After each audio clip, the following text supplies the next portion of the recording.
Thanks for watching. Don't forget to like, comment, share and subscribe to Maulana Habibullah Rouhani Official.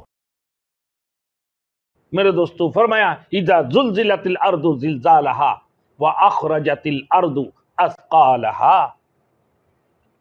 پھر زمین کے اندر جتنی دفنی چیزیں ہیں اللہ نے بڑے بڑے زمین کے اندر جب بنایا، بڑے بڑے پہاڑوں کو زمین کے اوپر لا کر بٹھا دی ہے، والجبال اوتادا، بمنزلہ کیل کی، اسی پہاڑوں کے اندر اللہ پاک پروردگار عالم ہر قسم کی معدنیت کو بنا کر رکھا ہے، جس میں پٹرول کی کھان، مٹی کی تیل کی کھان، جس میں ڈیزل کی کھان، جس میں آئل کی کھان، جس میں سونے کی کھان، جس میں چاندی کی کھان، جس میں لوہے کی کھان، جس میں کوئلہ کی کھان، ہر قسم کی بڑے مہنگے سے مہنگے پتھریں اور بڑے قیمتی سے قیمتی جو ہے نا پتھر اللہ پاک پروردگار عالم ان پہاڑوں کے اندر رکھے ہیں، زمین کے اندر دبا کر رکھے ہیں، اور پھر لوگوں نے بھی اپنے بڑے بڑے خزانہ زمین کے اندر دبا کر رکھے ہیں۔ اللہ پاک پروردگار عالم کہ حکم جب ہوں گے، اسرافیل علیہ السلام جب سور پھونکیں گے، اسی وقت میں زمین سب کچھ اٹھا کر پھینک دیں گے۔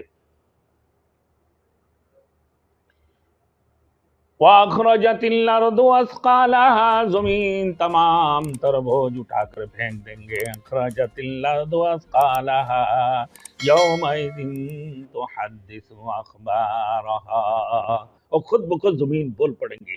اللہ اکبر۔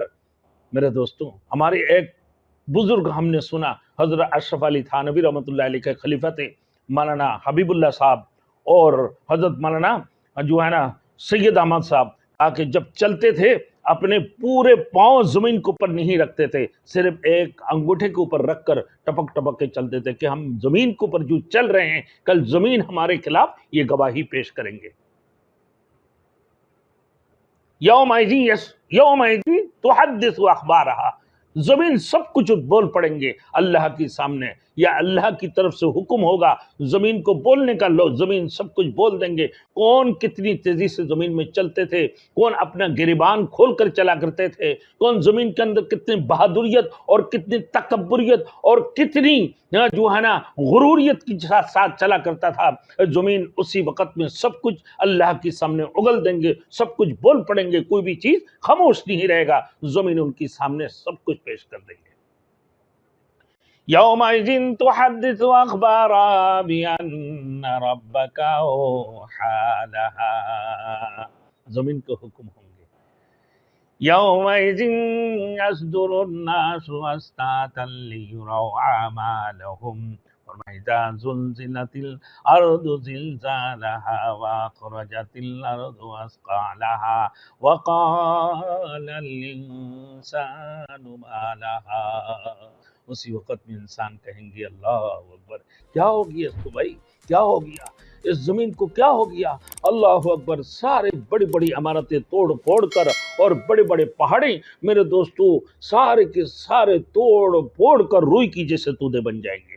دوسری جگہ میں اللہ نے فرمایا اذا وقعت الواقعہ لیس لوقعتها كاذبہ خافضۃ رافعہ اذا رجت الارض رجا وبست الجبال بسا فكانت هباء منبثا۔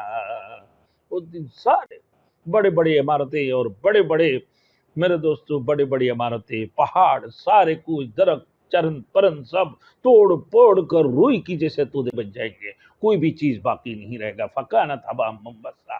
اللہ نے فرمایا اذا وقعت الواقعہ، جو یہ قیامت آنے والی ہے یہ یقیناً ہے، اس میں کوئی شک نہیں ہے۔ لیس لوقعتها کاذبہ، کوئی جھوٹ نہیں ہے، غیر یقینی کوئی بات نہیں ہے، اس میں کوئی شک و شبہ والی بات نہیں ہے، تمام تر بات یقینی ہے۔ اللہ نے فرمایا ان یوم الفصل کان میقاتا، اللہ پاک پروردگار عالم نے جو یہ قیامت آنے والی ہے یہ دن قیامت کی دن مقرر ہو چکا ہے۔ لیس لوقعتها کاذبہ خافضۃ رافعہ، اللہ پاک پروردگار عالم جناتیوں کو جنت میں داخل فرما کر ان کی بلندی گئی کو ظاہر فرمائیں گے، اور جہنمیوں کو جہنم کے اندر ڈال کر ان کی پستگی کو ظاہر کریں گے۔ فَكَانَتْ هَبَاءً مُنبَثًّا، اور اس دن دیکھو گے بڑے بڑے پہاڑ، بڑے بڑے عمارتیں سارے کے سارے توڑ پھوڑ کر روئی کی جیسے تودے بن گئے ہیں۔ اللہ اکبر۔ دوسری جگہ میں اللہ نے فرمایا یوم یبعثہم اللہ جمیعا فینبئہم بما عملوا احصاہ اللہ ونسوہ واللہ علی کل شیء شہید۔ کیا سمجھ رہے لوگ؟ یہی سمجھتے ہیں کہ مرنے کے بعد سب کچھ ختم ہو جائیں گے، مرنے کے بعد یہ زندگی ختم ہے؟ نہیں، موت کو سمجھا ہے غافل اختتام زندگی، در حقیقت موت ہے افتتاح زندگی۔ موت کو جو غافل ہے، جو نہ سمجھ ہے، وہ لوگ سمجھتے ہیں موت کو کیا ہے، یہ زندگی کی خاتمہ ہے۔ اصل میں موت جو ہے زندگی کی خاتمہ نہیں ہے، موت زندگی کی شروع ہے، ابتدا ہے۔ موت زندگی کے ابتدا ہے، یہ موت شروع، ابھی تک اس کے جو موت ہوا ہے یہ سمجھ لو اس کی زندگی کے ابتدا ہے۔ اصل جو زندگی ہے اس کی آخرت کی زندگی ہے۔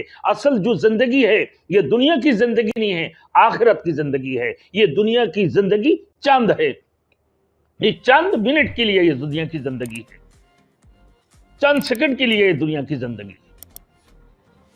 اس دنیا کی مختصر زندگی کی فکر مت کرو، اس آخرت کی فکر کرو جو ہمیشہ کی زندگی ہے، جو زندگی کی ابتدا ہے اس کی فکر کرو۔ یہ موت زندگی کی خاتمہ نہیں ہے، زندگی شروع ہے۔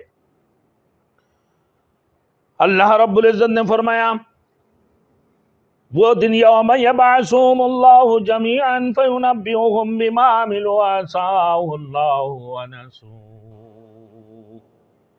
اور وہ جس دن اللہ پاک پروردگار عالم سب کو اپنے قبر سے اٹھائیں گے، کل اللہ رب العالمین تمہارے موت کی بعد، اللہ پاک پروردگار عالم تمہیں جب مبعوث فرمائیں گے، موت کی بعد جب تمہیں رب العالمین زندہ فرمائیں گے کل قیامت کو، فَيُنَبِّئُهُم بِمَا عَمِلُوا، پھر تمہیں پتہ چل جائے گا، تمہارے تمام تر چیزیں تمہیں بتا دیا جائے گا، تم کیا کرتے تھے، کون سی عمل کرتے تھے، تم کون سی نیک عمل کرتے تھے اور کتنی بد عمل کرتے تھے۔ اللہ نے فرمایا الذی خلق الموت والحیات لیبلوکم ایکم احسن عملا، یہ تمہارے زندگی اور تمہارے موت اللہ پاک پروردگار عالم نے اس لیے بنایا ہے کہ تم کتنی اچھی عمل کرو اور کتنی بری عمل کرو، کون کتنی اچھا عمل کرتے ہیں اور کون کتنے ہی گندے اور بری عمل کرتے ہیں۔ اللہ رب العزت نے فرمایا فَيُنَبِّئُهُم بِمَا عَمِلُوا، پھر تمہیں خبر دیا جائے گا تم کیسے عمل کرتے تھے۔ تم یہ سمجھ رہے ہو کہ چپکے سے کوئی عمل کرے، شیشہ کے اندر پوری کمرے کو اندھیری کر کے تم جو ہے نا اس قسم کی حرکتیں کرو کہ مجھے شاید اللہ مجھے دیکھ نہیں رہے، یہ کسی کو چھپا کر کوئی کام ایسے کرو، گناہ کی کام کہ تمہیں شاید اللہ دیکھ نہیں رہے، اللہ سب کچھ دیکھ رہے۔ اللہ سمیع، اللہ بصیر، اللہ حاضری، اللہ ناظری، اللہ معی۔ اللہ رب العزت تمہارے شاہ رگ سے بھی زیادہ قریب ہے، اللہ ہر جگہ حاضر ہے، اللہ ہر جگہ موجود ہے۔ جو کام تم کرتے ہو، تمہارے دو بندے کی درمیان میں جو معاہدہ ہوتی ہیں، تم یہ سمجھ لو بیچ میں اللہ اس کی گواہ بن رہے ہیں، اللہ سب کچھ دیکھ رہے ہیں۔ دو بندوں کی بیچ میں اور ایک کون ہے؟ وہ اللہ کی ذات ہے جو سب کچھ دیکھ رہے ہیں، اور جو سب کچھ اللہ کے سامنے سب کچھ کھلا ہوا ہے کتاب۔ فرمایا بعثہم اللہ فینبئہم بما عملوا احصاہ اللہ، اللہ گن گن کے تمہیں سب کچھ بتا دیں گے۔ ونسوہ، جس حالے کے وہ لوگ اس کو بھول گئے ہیں، انہیں یاد نہیں ہے۔ واللہ علی کل شیء شہید، لیکن اللہ کے سامنے سب چیزیں موجود ہے، اللہ کے سامنے سب چیزیں موجود ہے۔ اللہ حاضری، اللہ ناظری، اللہ معی، اللہ ہر جگہ حاضر ہے، اللہ حاضری، اللہ ناظری۔ اللہ ہمارے سامنے حاضر ہے، اللہ ہمیں دیکھ رہے ہیں، اللہ ہمارے ساتھ ہے۔ تم دونوں بندوں کے درمیان جو باتیں ہو رہے ہیں وہاں پر بھی اللہ موجود ہے، وہاں پر بھی اللہ موجود ہے، اللہ ہر جگہ موجود ہے۔ جو بھی کام تم کرتے ہو تو اللہ سے بچ پاؤ گے نہیں، کسی صورت میں تم بچ نہیں سکتے ہو۔ یاد رکھو تمہارے بچنے کا کوئی راستہ نہیں ہے۔